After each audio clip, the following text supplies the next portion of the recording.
الحمد لله والصلاة والسلام على رسول الله، أما بعد.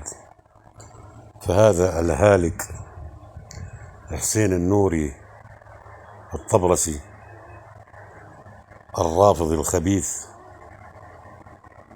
الطاعن في القرآن العظيم، صاحب كتاب فصل الخطاب في تحريف كتاب رب الأرباب، الهالك من 1320 هجري تقريبا، والمقبور في النجف، وقبره هو يعتبر مزار للرافضة يتبركون منه هذا الخبيث وهذا